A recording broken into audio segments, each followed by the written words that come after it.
Puji Tuhan. Salam. Selamat sore. Apa kabar? Luar biasa. Waduh, saya lihat orang-orang yang di dalam ruangan ini cukup antusias dan saya juga berharap bahwa Anda yang lagi menyaksikan live streaming pada kesempatan sore hari ini, saya berharap saudara juga adalah orang-orang yang antusias. Sekalipun Anda di rumah, tapi saya percaya itu tidak mengurangi sukacita kita untuk mendengarkan kebenaran firman Tuhan. Baik, puji Tuhan.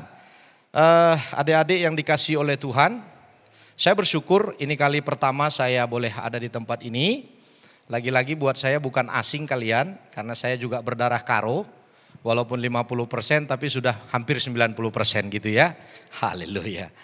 Ya, dan saya perkenalkan nama saya Daniel Tan. Kalau dilanjutkan ada lanjutannya, Daniel Tan Brahmana. Ya, ibu saya Berukaro, Purbakaban Jahe Rumah Nderpihnari. Jadi ya disuruh ndupi aku merbahasa Karo, kuteh nggak gitu ya.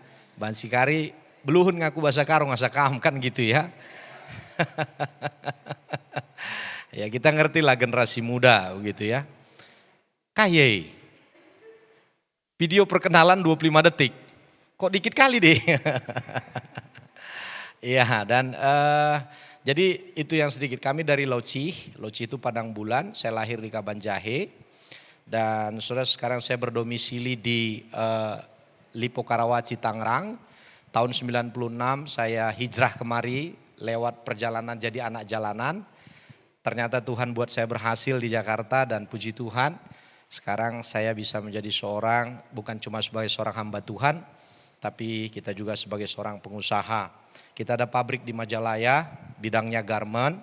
Saudara boleh cek saja nanti Meli Garment itu saya yang punya kan begitu ya.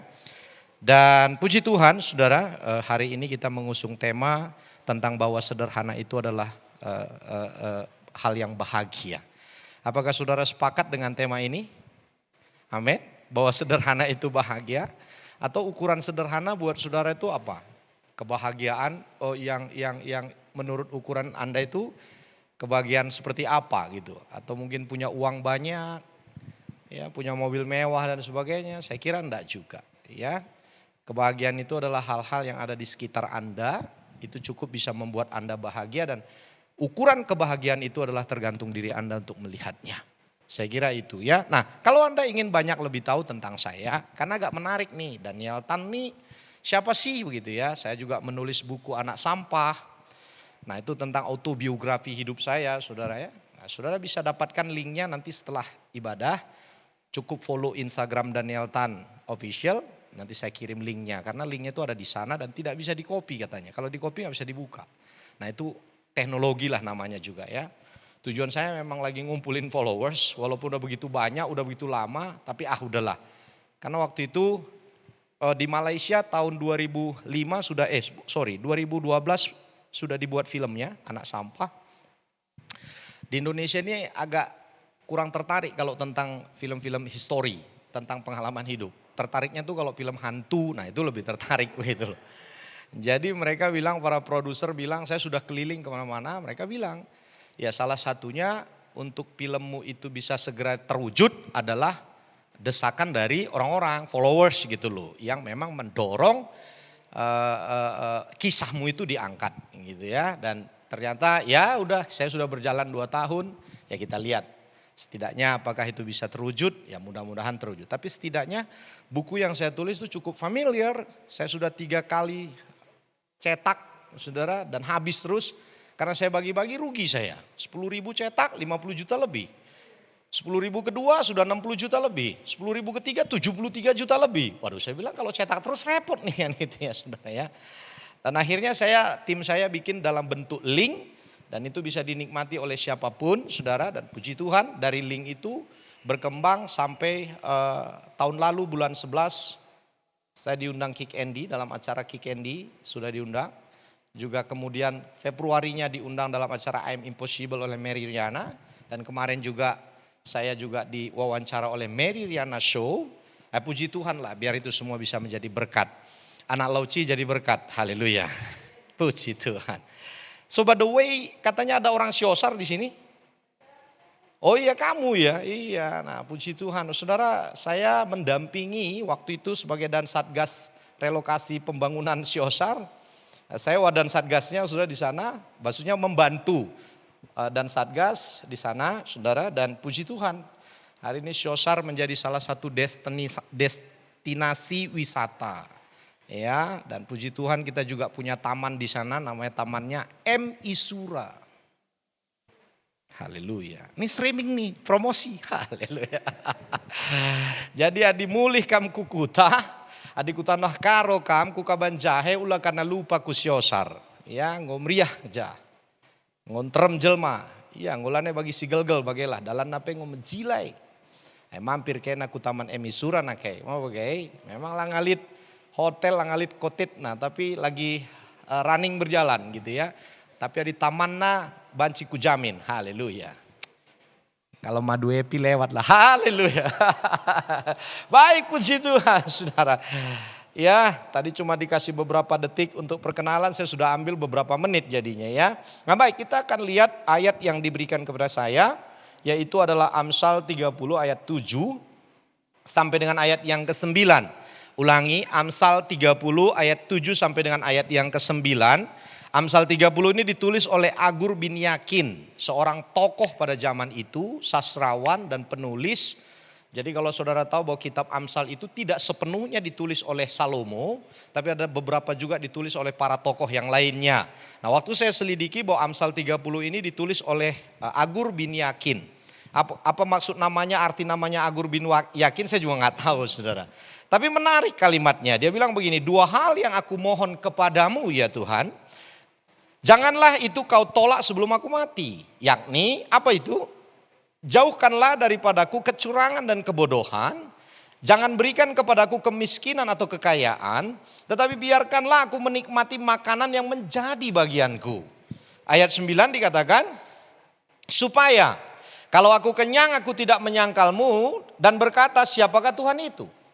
Lalu yang berikutnya, atau kalau aku miskin aku mencuri dan mencemarkan nama Allahku. Wah luar biasa saudara. Kesimpulan daripada ayat ini sesuai dengan tema kita bahwa Agur bin Yakin mengajarkan untuk hidup dalam kesederhanaan. Halo, ada amin saudara. Supaya bagaimana anak-anak Tuhan yang percaya ini hidup di dalam kesederhanaan. Bukankah hidup dalam kesederhanaan itu bahagia? Kan begitu saudara. Mari kita lihat bahwa ketika saudara hidup yang secara berlebihan tidak ada jaminan Anda bahagia. Berapa banyak teman-teman saya yang saya lihat cukup oke dalam ekonomi, mobil naik turun Alphard, tapi nggak ada jaminan dia bisa lebih bahagia dari saya. Justru mereka banyak bilang sama saya, kamu kelihatan biasa-biasa saja, tapi kamu lebih nyaman, lebih enjoy dibanding kami, mereka bilang. Nah itu sebabnya saudara, mari kita belajar sebagai anak-anak Tuhan untuk hidup sederhana. Hidup apa adanya itu lebih enak daripada ada apanya. Nah lu bingung kan? Hidup apa adanya lebih enak daripada hidup ada apanya. Kalau apa adanya ya apa adanya. Hidup ini. Halo? Setuju ya saudara ya? Jangan tambahin dengan hal-hal yang kamu gak mampu sebetulnya. Itu maksudnya saudara. Jangan punya rasa yang gak punya rasa cukup dalam hidup ini. Alkitab dalam Ibrani pasal 13 ayat yang kelima. Kalau bisa muncul di layar supaya kita bisa baca bareng-bareng. Di bagian A-nya dikatakan begini, Ibrani 13 ayat yang kelima. Dikatakan janganlah kamu menjadi hamba uang dan cukupkanlah dirimu dengan apa yang ada padamu. Nah lu baru tahu ya ada ayatnya kayak gini. Janganlah kamu menjadi hamba uang, tapi cukupkanlah dirimu dengan apa yang ada padamu. Nah ini sekarang kadang-kadang persoalannya saudara. Kita gak pernah merasa cukup dengan hidup ini. Akibatnya apa? Kita membuat masalah sendiri atas hidup ini. Coba bilang sama saya cukup. Tahukah saudara, orang Kristen perlu menghidupi rasa cukup. Karena rasa cukup itu bisa membuat mereka bersyukur akan hidup ini. Setuju ya saudara? Seringkali orang tidak menghidupi rasa cukup, akibatnya apa? Mereka jadi salah jalan. Dan tidak banyak orang yang tidak menghidupi rasa cukup. Seringkali menghalalkan segala cara. Hati-hati saudara. Adik-adikku yang dikasihi oleh Tuhan. Kita kalak karau harus punya rasa hidup cukup. Kalau apa yang ada padamu nikmatilah karena itulah menjadi bagianmu. Jangan pernah berpikir bagaimana orang lain kok kayaknya lebih enak daripada saya. No. Tapi nikmati hidup ini. Karena saya percaya saudara, Tuhan sudah memberikan itu sesuai dengan takarannya kita masing-masing. Betul ya saudara ya. Gak usah khawatir. Kalau orang hari ini bisa nikmati seperti yang Anda lihat kelihatannya enak. Saya percaya kalau memang pas waktunya, lihat. Tuhan juga akan lakukan itu bagi orang-orang percayanya. Setuju ya saudara ya? Dan Tuhan berkata bahwa karena Allah telah berfirman, aku sekali-kali tidak akan membiarkan engkau dan aku sekali-kali tidak akan meninggalkan engkau. Wow, ini keren ayatnya saudara. Saudara lihat, maka itu nikmatilah hidup ini dengan rasa cukup. Setuju ya saudara ya? Sebab Tuhan menyertai kok. Kalau saudara bilang, Pak saya minus, jangankan pas-pasan tapi saya minus. Apalagi situasi pandemik seperti ini, waduh. Maka itu nanti saya bagi tipsnya, sebagai seorang pengusaha saya juga bagi tipsnya. Bagaimana supaya Anda bisa menghadapi kehidupan new normal hari-hari ini. Anda siap? Siap gak nih? Yang di rumah siap gak? Haleluya. Ya saudara ya. Saya mau memberikan edukasi, pemahaman yang benar supaya kita nggak terjebak dengan situasi ini.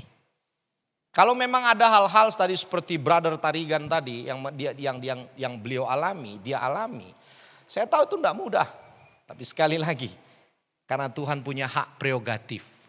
Dia yang punya kuasa mau lakukan apapun kepada orang-orangnya. Betul enggak saudara? Kita nggak bisa dikte, kita nggak bisa bilang nggak boleh, kita nggak bisa bilang kenapa. Tapi ayat mengajarkan, aku sekali-kali tidak akan membiarkan engkau dan aku sekali-kali tidak akan meninggalkan engkau. Tadi saya nggak mau angkat ayat ini. Tapi karena brother ini kesaksian, peganglah ayat ini. Bahwa kamu tidak sendirian. Ada Tuhan yang menyertai. Yang setuju katakan amin. Jadi dimanapun saudara berada, sadari bahwa ayat firman berkata, aku tidak pernah meninggalkan engkau dan aku tidak pernah membiarkanmu. Haleluya, ada amin saudara. Dan kalau saudara merasa kesusahan, saudara bilang, Pak situasi saya kerja cuman beberapa hari dalam 1 minggu karena situasinya. Ya kan ada banyak sekarang kayak begitu modelnya, betul gak saudara? Hanya kerja beberapa jam, termasuk di tempat saya. Nah puji Tuhan yang di tempat saya paksa mereka yang tidak bisa harus bisa. Jadi contoh begini, saya ini garment, bidang usaha saya itu garment. Kita bikin perlengkapan baby. Saudara mau lihat nanti produk-produk kita, Anda buka saja Melly Garment, saudara bisa lihat semua di sana. Nah perlengkapan baby dan underwear, bikin pakaian dalam pria. Divisi-divisi ini sebetulnya nggak maksimal kerjanya. Ada beberapa divisi itu nggak maksimal kerjanya. Seperti divisi potong bahan begitu. Itu ada 15 orang. Setiap hari kita potong bahan. Tapi saya bilang 15 orang ini saya mesti tekankan. Mereka cuma kerja 3 hari seminggu. Sisanya bagaimana Pak? Kamu harus belajar tuh kerjaan yang lain. Jadi untuk mengisi kekosongannya dia bisa kerja yang lain. Sehingga apa? Pendapatannya tetap nggak berubah.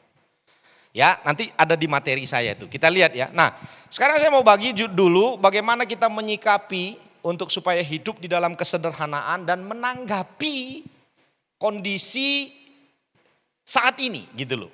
Kondisi apa itu? Kondisi new normal. Di era new normal ini saudara. Ya, anak-anak Tuhan mesti paham ini. Supaya kita tidak terjebak dalam masalah gitu ya.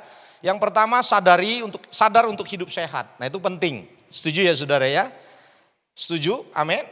Sadar untuk hidup sehat, ikuti petunjuk protokol kesehatan saudara. Hindari keramaian, pakai masker, sering-sering cuci tangan. Betul ya saudara ya?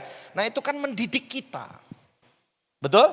Nah ketika ada orang yang tidak melakukan hal itu pada waktu itu saudara. Maka dia akan sulit ngikutin gaya hidup yang baru ini. Tapi kalau memang orangnya pembersih, saya rasa buat saudara nggak ada masalah, betul ya? Saya adalah tipe orang yang pembersih. Salah satu yang merubah karakter saya adalah belajar buang sampah pada tempatnya. Sampai betul-betul saya didik, saya bina hidup saya. Saya nggak bisa tuh sekarang buang sampah kalau nggak ketemu sama tong sampah. Nah, jadi pola hidup sehat itu sudah saya hidupi. Makanya ketika ada anjuran pemerintah untuk sadar hidup sehat, buat saya nggak ada masalah. Malah saya senang banget sekarang. Halo, ada amin. Jadi saya mau bilang begini, gaya hidup sehat itu mesti jadi gaya hidupmu. Amin. Dimanapun saudara berada, sadar pakai masker. Dimanapun saudara berada, sering-seringlah cuci tangan. Hindari keramaian. Nah kan gitu ya. Nah itu yang pertama. Nah yang kedua, apalagi ada 4 hal saudara. Yang kedua, sadar untuk hidup hemat. Halo. Kemarin saya kumpulin tuh karyawan saya. Puluhan, satu divisi, saya kumpulin. Kalian harus hidup hemat. Bagaimana supaya uang itu cukup. Jangan kurang. Hindari bahasa kurang dari mulutmu. Supaya apa? Kamu bisa menyesuaikan dengan yang ada. Saya bilang begini sama mereka. Kalau dulu kamu masih gaji 200 ribu per minggu cukup. Kok bisa sekarang udah 500 per minggu bilangnya kurang? Kan ada yang berubah. Apa yang berubah? Gaya hidupmu saya bilang. Dulu 200 ribu per minggu. Rokoknya jarum coklat 3 batang. Ngerokok juga pas habis makan tuh. Lah sekarang udah 500 ribu seminggu. Dia lupa rokoknya Jisamsu 1 bungkus. Kamu buat perbandingan dong. Jarum coklat 3 batang sama Jisamsu 1 bungkus. Itu 10 kali lipat saya bilang. Saya sampai ajari mereka untuk hidup hemat, hidup irit. Saudara tahu hidup hemat sama hidup pelit itu enggak sama? Loh, halo? Hidup hemat itu gaya hidup. Tapi kalau pelit itu sifat. Haleluya. Itu sifat. Hemat itu kan gaya hidup, betul enggak saudara? Saudara tahu kebutuhan apa yang harus saudara keluarkan. Itu kan gaya hidup itu, lifestyle, betul gak? Jangan gaya hidup yang hidup gaya dong lu. Halo? Nah kok pada bengong? Jangan gaya hidup yang hidup gaya. Banyak orang sekarang gaya hidupnya hidup gaya. Matilah kau, kan gitu ya saudara ya. Haleluya. Hidup gaya gak nih? Nggak ada gunanya sebetulnya, betul ya saudara ya. Belajar untuk hemat. Saya sampai bilang sama karyawan saya begini. Di rumah sabun mandimu apa? Gue sampai ngomong begitu loh. Hindari pakai sabun cair. Karena kalau sabun cair jatuh, tumpah, nggak mungkin kau kumpulin. Pakai sabun batangan. Kalau jatuh kok bisa pungut, pakai lagi, nggak ada masalah. Halo, Anda tahu nggak dimulai dari hal-hal yang kecil begini penting, betul nggak saudara? Iya, saya bilang gaya hidup, rubah gaya hidup. Seringkali kita terjebak di gaya hidup. Kita lebih tertarik oleh daya tarik dunia ini. Nggak heran saudara, dulu ada yang namanya Demas, rekan sepelayanan sama Paulus. Meninggalkan pelayanan karena daya tarik dunia. Kalau kita mau ikuti daya tarik dunia terus nggak sampai habis-habisnya saudara. Setuju apa enggak saudara? Saudara tahu kalangan atas tuh kadang-kadang dibuat pusing dengan lifestyle-nya. Oh dia pusing. Anda kalau pakai Alphard nih sekarang, Alphardmu tahun 2015 itu dibilang Alphard murahan. Kenapa? Karena moncongnya udah nggak yang baru itu tuh. Alphard diakui di kalangan mereka yang moncongnya baru. Anda ngerti gak nih? Ngerti ya? 2015 terakhir keluarnya di atas 2015 tuh yang keluar tuh yang moncongnya begini tuh. Itu kalau parkir di depan lobi orang bilang, wih orang kaya nih. Kasian banget dong kalau Alphard yang 2015 gak dianggap Alphard padahal Alphard. Dan Anda mau cek harganya masih 600 juta loh. Tapi gak dianggap mobil. Nah begitu yang lu mau ikutin. Matilah kita kan begitu ya saudara ya. Nah jadi saudara yang dikasih oleh Tuhan. Kalau kita mau ikutin model-model kayak begitu. Kita gak pernah bisa bahagia untuk hidup sederhana. Haleluya. Ada amin saudara. Mari sesuaikan dengan kondisi sekarang. Saudara harus bisa hidup hemat. Sekali lagi ingat saudara. Anda bukan hidup hemat karena Anda pelit, bukan. Saudara tahu anggaran apa yang saudara harus keluarkan, betul? Saya bikin sedikit pertanyaan. Kalau orang gajinya 1 juta, nabung 100 ribu Pak. 900 ribunya buat kebutuhan, katakan begitu. Kira-kira kalau misalnya gajimu 2 juta, nabungnya berapa? Halo? Pada udah pinter semua ya. Tapi umumnya orang jawab nabungnya 200. Jadi yang 1.800.000-nya untuk apa dong? Meningkatkan gaya hidup dong begitu, betul nggak saudara? Kalau hitungan ekonomi yang benar, saudara punya gaji 1 juta, pengeluaran bisa kamu nabung 100. Kalau gajimu 2 juta, kamu seharusnya bisa tabung gajimu 1.100.000. Itu yang benar. Ini gaya hidup. Nggak usah rubah gaya hidupmu. Karena hidup saudara bukan tergantung dengan apa yang saudara pakai. Betul nggak saudara? Ya. Saya percaya itu saudara. Sampai hari ini saya bisa menyaksikan itu. Ketika hidupmu benar, kebenaran itu yang akan membela saudara. Kebenaran itu yang akan mengangkat saudara. Kebenaran itu yang kemudian menarik saudara. Setuju ya saudara ya? Nah yang ketiga, saudara harus bekerja lebih. Apakah rata-rata sudah bekerja atau masih sekolah nih? Terserah, saudara mau sekolah, saudara mau kuliah, saudara lagi studi dan sebagainya, apa saudara masih kerja. Pesan saya, Anda harus bekerja lebih. Di zaman sekarang ini saudara dituntut untuk bekerja ekstra. Kalau kau kerjanya hanya biasa-biasa saja, ketinggalan kamu. Ketinggalan kamu.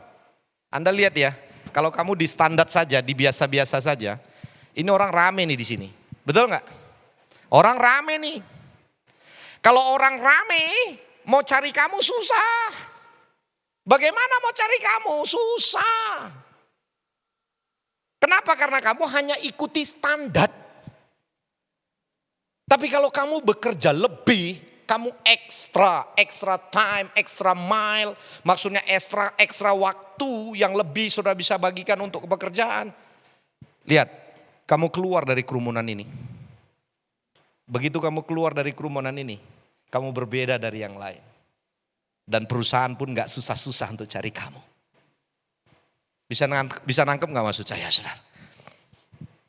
Jadi saya mau mendorong kita anak-anak Tuhan, khususnya Keina Kalak Karau, tunjukkan bahwa kita itu berbeda dengan orang lain. Bekerjalah lebih. Banyak orang bilang ya, kalau dia kerja lebih, ya anggomei. Rekailah jang moe nape. Redahin kau bagian gaji pilu naik-naik. No. Sudah tahu kerja lebih itu kayak apa? Kalau bisa hari ini jangan tunggu besok. Tapi kalau mentalmu karyawan yang biasa-biasa saja, berpikirnya nggak gitu. Mereka selalu berpikirnya, kalau bisa besok ngapain hari ini. Beda nggak itu? Saya tanya beda nggak? Beda. Kalau Anda mau ekstra untuk dalam bekerja, harus berpikir kalau bisa hari ini, jangan tunggu besok. Jangan berhenti karena capek, tapi berhenti kalau sudah sampai. Banyak orang berhenti karena capek, akhirnya tak sampai-sampai. Akhirnya disalib orang, saudara. Tujuannya apa saudara bisa bekerja lebih? Supaya kamu menjadi unggul. Kamu menjadi pilihan. Maka itu saudara yang dikasih oleh Tuhan, bekerjalah di atas rata-rata.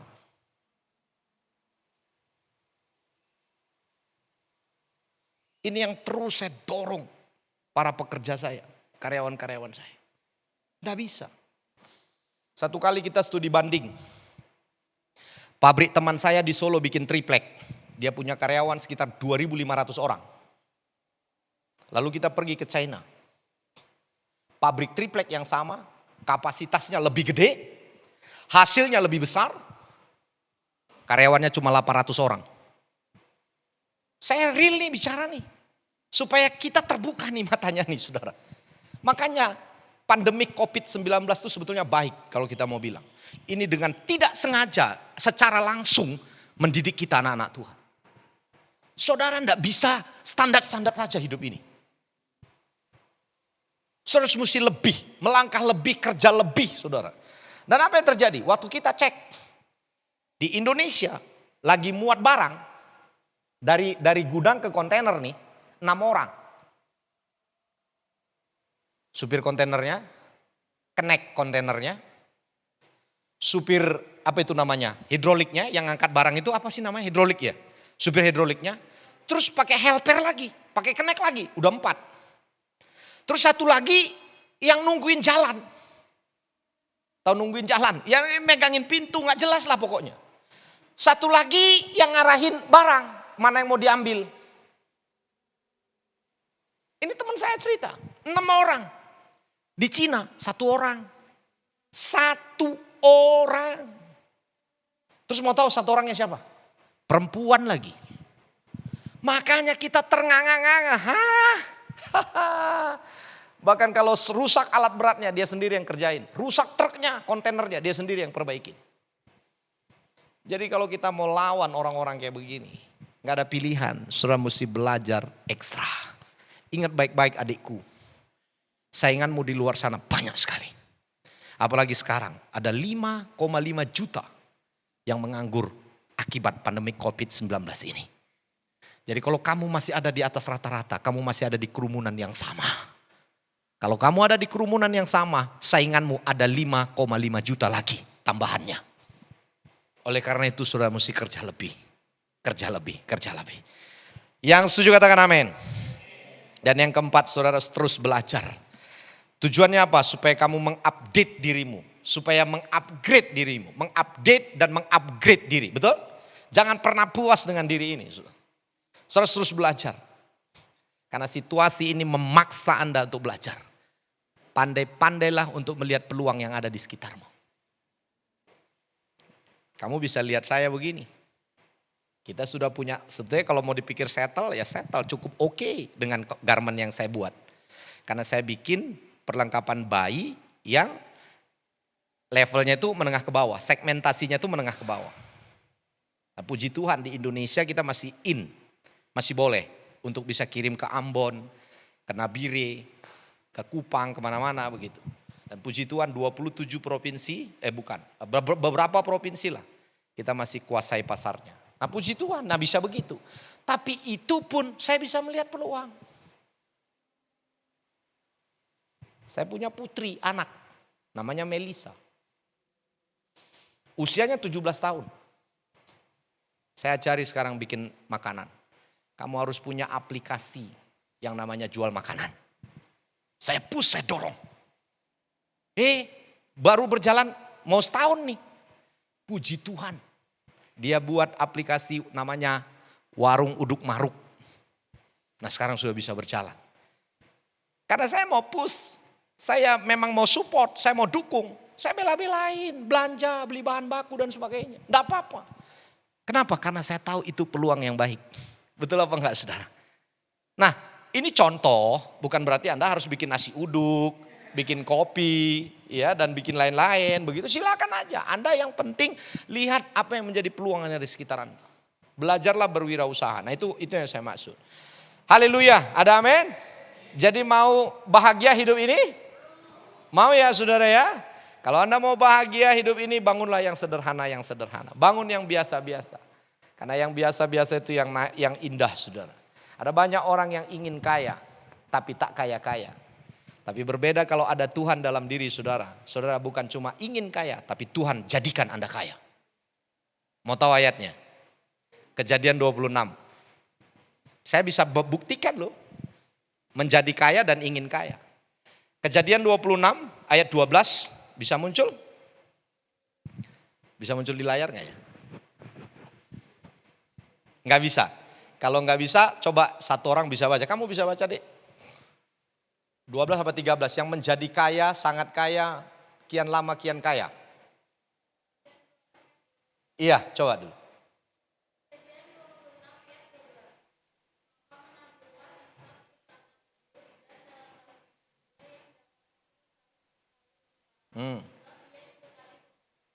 Terus ayat 13-nya dong.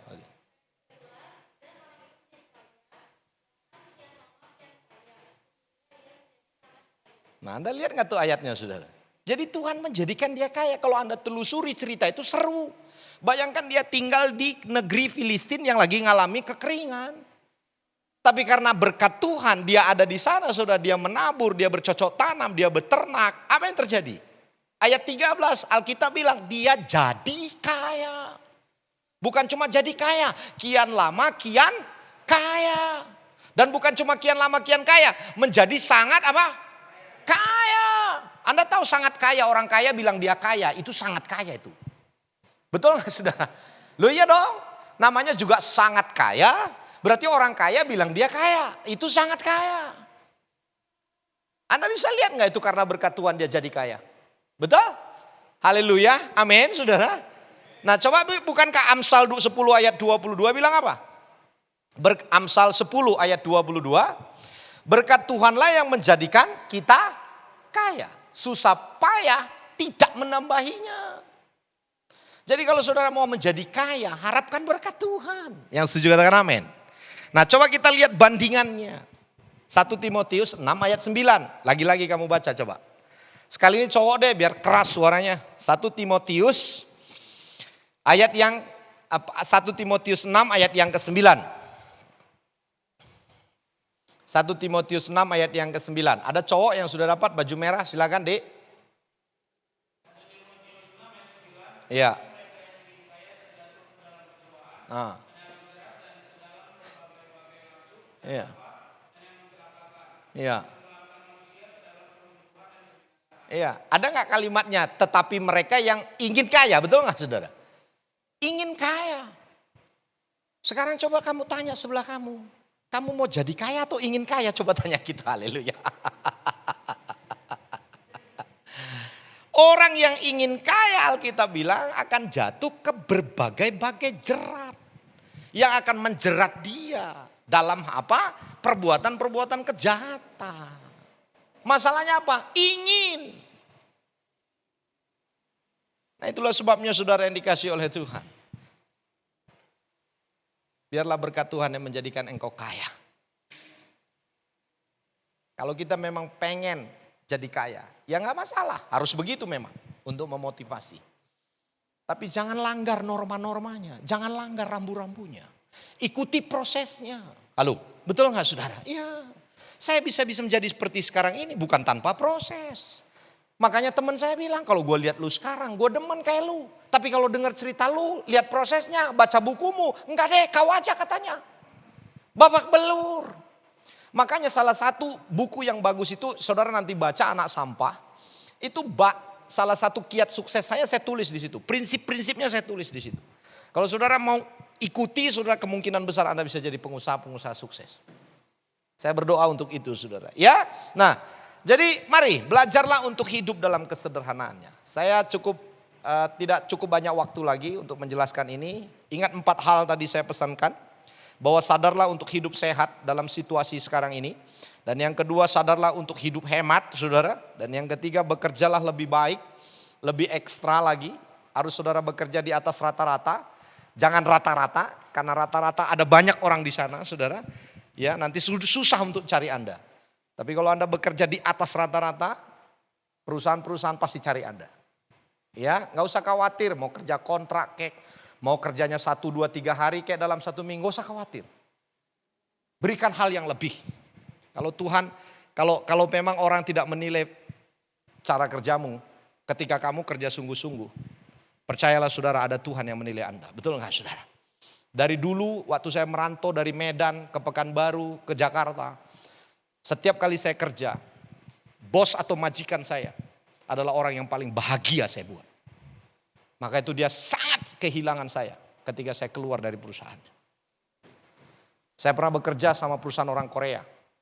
Cuma supir sih, tapi merangkap semuanya. 18 jam kerja. Saya berikan yang terbaik. Waktu saya keluar ngemis dia. Dan penggantinya berapa? 6 orang pengganti saya. Saya juga pernah bekerja sama orang Tionghoa. Waduh, pokoknya udah. Nah, jadi bisa gak kita buat kayak begitu? Sehingga apa? Kalau mungkin dulu orang gak nilai saya, gak lihat saya. Tapi Tuhan lihat. Dari hal itu sekarang bisa jadi pengusaha, saudara. Kenapa? Karena bukan cuma manusia menjadi ukuran yang saudara harapkan. Tapi mari jadikan Tuhan yang menjadi ukuran. Karena dialah yang pemberi berkat itu. Betul gak saudara? Dari dialah sumber berkat itu. Dari dialah segala sesuatu. Ingat Mazmur 133 itu berkata, kesanalah Tuhan memerintahkan berkat-berkatnya. Tapi seringkali kita hanya fokus berkatnya. Kita fokus berkatnya. Kita fokus berkatnya. Kita lupa sama yang memerintahkan berkatnya. Kalau saudara dapat perkenanan yang memerintah berkat, Tuhan bisa datangkan berkat dari mana saja. Haleluya. Amin. Oke, sekarang masuk pada kesimpulan. Nah, apa poin yang saya mesti bagikan? Dalam hal ini saudara butuh penguasaan diri dong. Betul gak saudara? Coba bilang sama saya, penguasaan diri. Nah ini penting gak buat anak-anak Tuhan? Sangat penting. Karena dalam aspek situasi apapun kita butuh yang namanya penguasaan diri. Apapun kalau gak punya penguasaan diri saudara, bablas ini, betul gak saudara?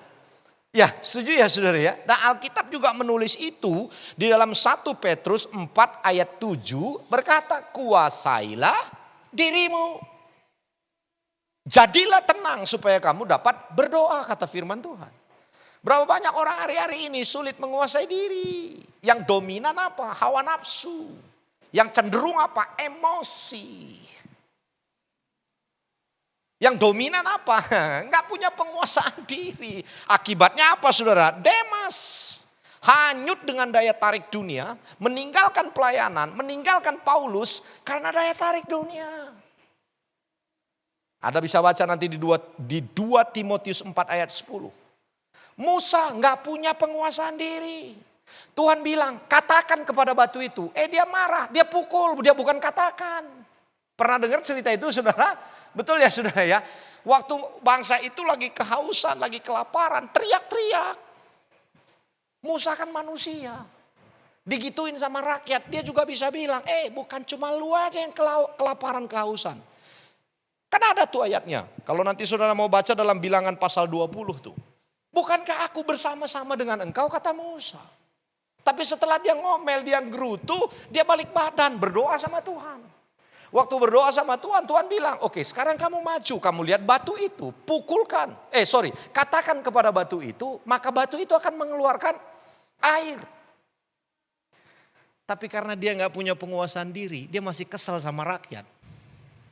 Begitu dia dapat jawaban dari Tuhan, dia bilang begini, lu lihat nih sekarang ya, bahwa Tuhan memberkatimu. Dia bilang, sini kamu semua, kumpul.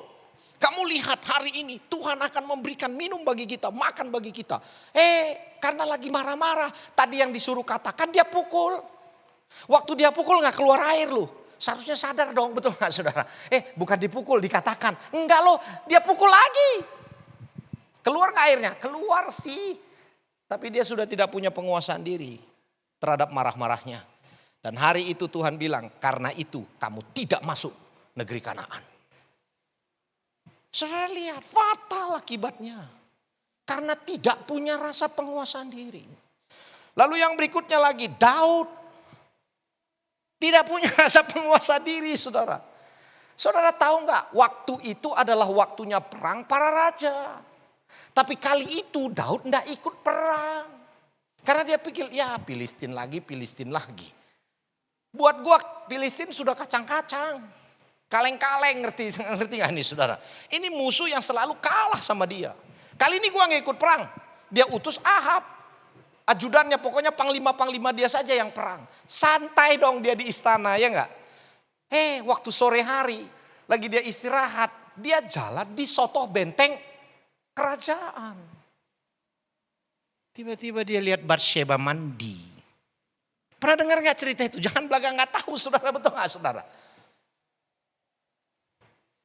Tidak punya penguasaan diri terhadap nafsu. Ya dia raja kan dia bisa punya kuasa. Siapa tuh yang mandi? Panggil. Terjadi sesuatu. Dan itu sampai beruntut pada anaknya Absalom.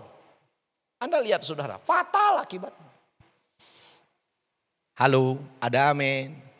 Perlu penguasaan diri? Demas bicara tentang daya tarik. Musa bicara tentang marah-marah, emosi, temperamen yang tidak terkendali. Daud Bicara tentang hawa nafsu birahi. Satu lagi biar komplit, Yudas. Tidak bisa punya rasa penguasaan diri terhadap uang. Sampai Yesus pun dia jual. Maka itu saudara, sekali lagi saya ulangi ayat Ibrani 13 ayat 5 tadi. Miliki rasa cukup dalam hidup ini. Haleluya, amin. Sebagai kata penutup, bahagia itu sederhana. Jalanilah hidup ini apa adanya. Bukan ada apanya. Kalau saudara jalani hidup ini apa adanya, saudara akan bahagia dimanapun saudara berada. Saudara akan bersyukur untuk menikmati berkat-berkat yang ada. Tapi kalau saudara hidup dengan ada apanya, saudara selalu pengen tampil lebih. Pengen kelihatan wow, pengen itu yang ada apanya tuh. Jadi mau pilih mana? Apa adanya atau ada apanya? Haleluya. Kalau bisa dua-dua Pak. Mending apa adanya. Kalau hari ini memang Tuhan bikin kamu di bawah, enggak selamanya roda di bawah. Betul ya? Oh haleluya.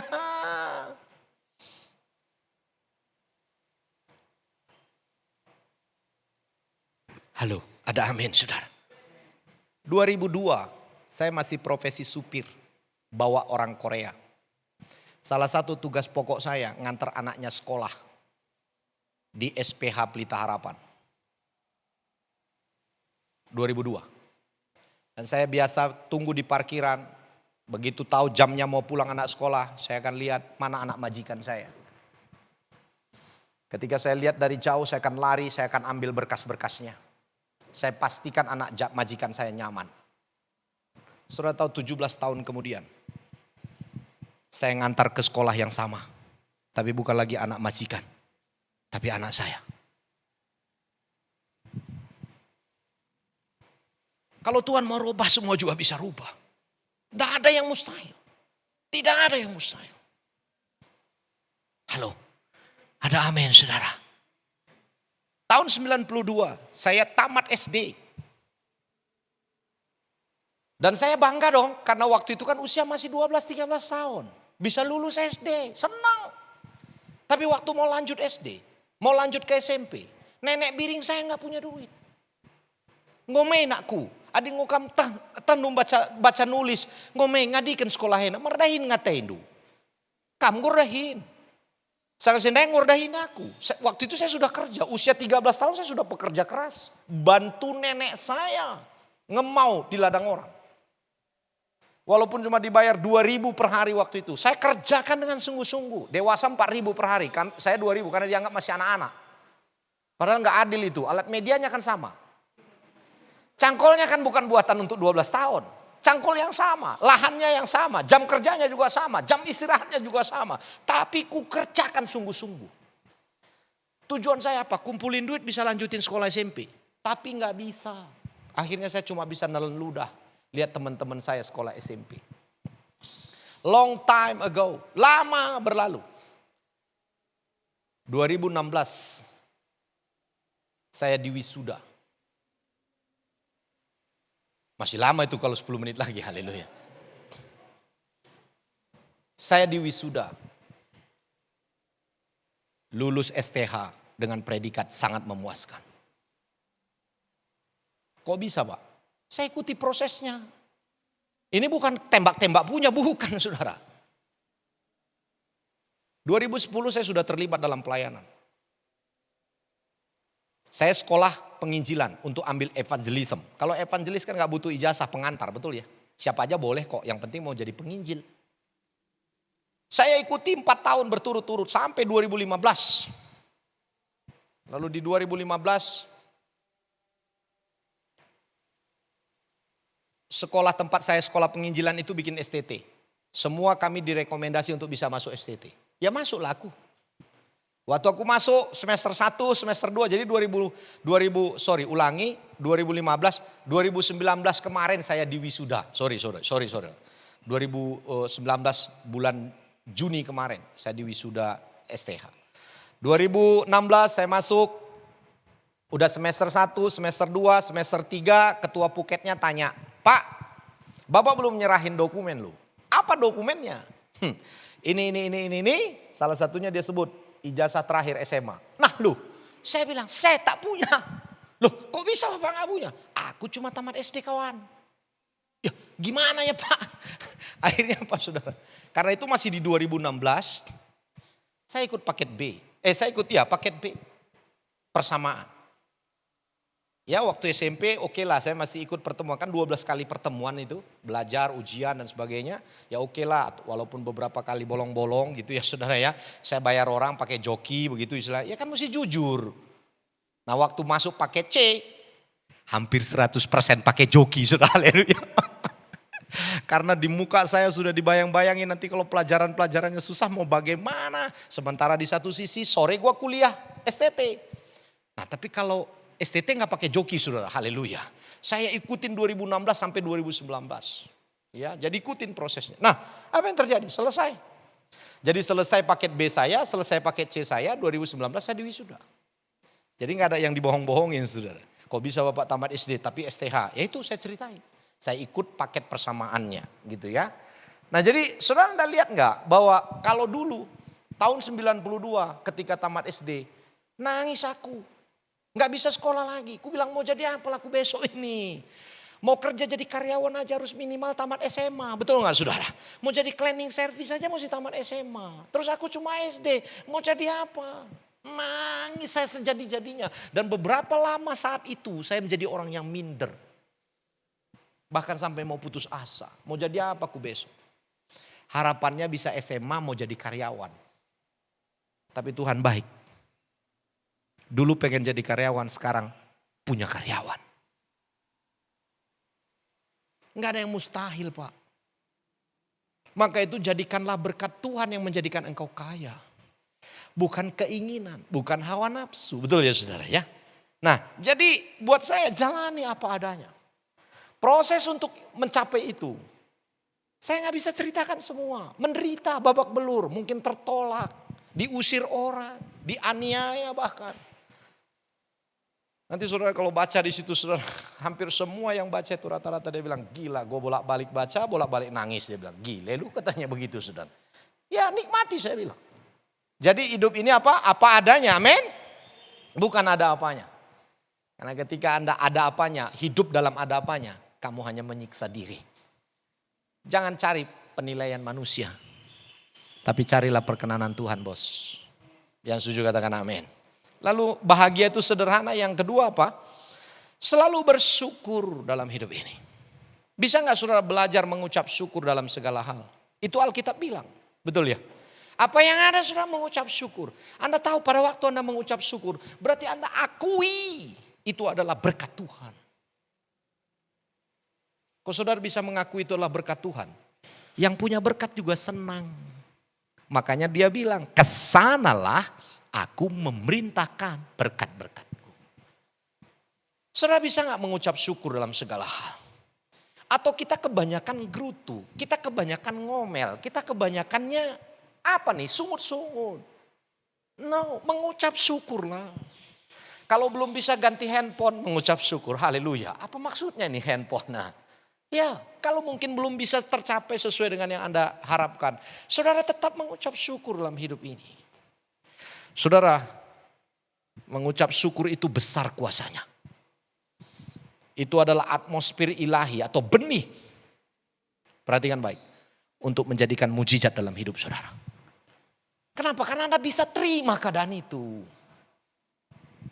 Nah disitulah yang Tuhan akan perhitungkan. Halo, amin saudara. Saya kemarin baca Daniel. Daniel pasal 10 ayat yang ke-13, 12, 13 dan seterusnya. Pada waktu dia berdoa. Dia doa dan puasa, betul gak? Berapa lama? 21 hari. Tapi Alkitab bilang pada hari pertama doanya itu sebetulnya dijawab. Tapi terjadi peperangan roh di alam roh. Makanya yang ngantar berkatnya terhalang. Butuh 21 hari. Dia harus terus berdoa. Makanya doanya terjawab. Nah kita seringkali apa yang kita harapkan. Pada waktu kita berharap, pada waktu kita berdoa. Saya percaya itu sudah Tuhan jawab. Tapi waktu kita melangkah, kita kalah terus di alam roh. Sehingga berkat yang saudara harapkan itu tidak pernah sampai. Salah satunya untuk bisa membuat itu sampai atau cepat sampai, belajar mengucap syukur dalam segala hal. Supaya saudara bisa terima keadaanmu hari ini. Saudara berdamai dengan dirimu. Nah, itulah yang akan menjadi benih mujizat. Dan yang terakhir saudara, hidup ini bukan Anda harus nikmati sendiri. Tapi hidup ini Anda harus berbagi. Sukalah berbagi. Tahukah saudara, target Tuhan dalam hidupmu adalah menjadi berkat, amin. Menjadi dampak bagi orang, betul gak saudara? Karena Yesus dampak. Berani gak, bisa gak kita belajar untuk menjadikan diri kita ini berkat. Dampak bagi orang lain. Dari hal yang kecil saudara bisa lakukan. Yang penting saudara punya moto untuk bisa menjadi berkat, menjadi dampak, bukan orang lain. Bukan tampak. Berapa banyak orang punya tampak tapi tidak punya dampak, betul gak? Tapi sekali lagi orang yang punya dampak tidak selalu harus tampak. Halo, Mother Teresa itu punya dampak yang luar biasa. Dia enggak tampak, apanya ya dia mau tampak? Bajunya cuma 2, satu dipakai, satu di jemuran. Badan juga korengan. Tapi dia berdampak, bukan tampak. Beda sama Lady Diana. Kan dulu Lady Diana. Pada nggak tahu lu ya, belum lahir pak itu. Ratu Inggris, istrinya Pangeran Charles. Mati karena tampak. Dikejar sama paparazzi itu saudara. Dampaknya ada nggak? Orang lupa pun sekarang. Jadi saudara, yang kita harapkan bagaimana hidup ini bisa punya dampak. Bisa punya berkat bagi orang lain. Yang setuju katakan amin. Ketiga hal itu akan membuat kamu bahagia. Saya kira saya cukup sampai di sini. Itu menjadi bahan perenungan kita. Poin saya, miliki penguasaan diri. Supaya saudara tidak terjebak dalam hal-hal yang saya tadi bilang. Tidak terjebak dalam daya tarik dunia. Tidak terjebak dalam emosi, amarah. Dan tidak terjebak dalam hawa nafsu birahi. Dan juga tidak terjebak dalam uang. Ya, butuh namanya penguasaan diri. Itu yang saya bisa bagikan, mudah-mudahan bisa menjadi berkat buat kita sekalian. So next, ada waktu dan kesempatan kita bisa ketemu lagi. Saudara gak usah khawatir, sering-seringlah undang Daniel Tan saudara. Untuk bisa terus kita bersama-sama membangun tubuh Kristus atau anak-anak Tuhan. Khususnya kita Kalak Karo, kita harus bisa maju lebih satu langkah daripada orang-orang lain. Itu menjadi target kita. Berbagilah saudara yang mendengarkan kebenaran firman Tuhan dan melakukannya. Amin untuk firman Tuhan. Saya serahkan kepada MC.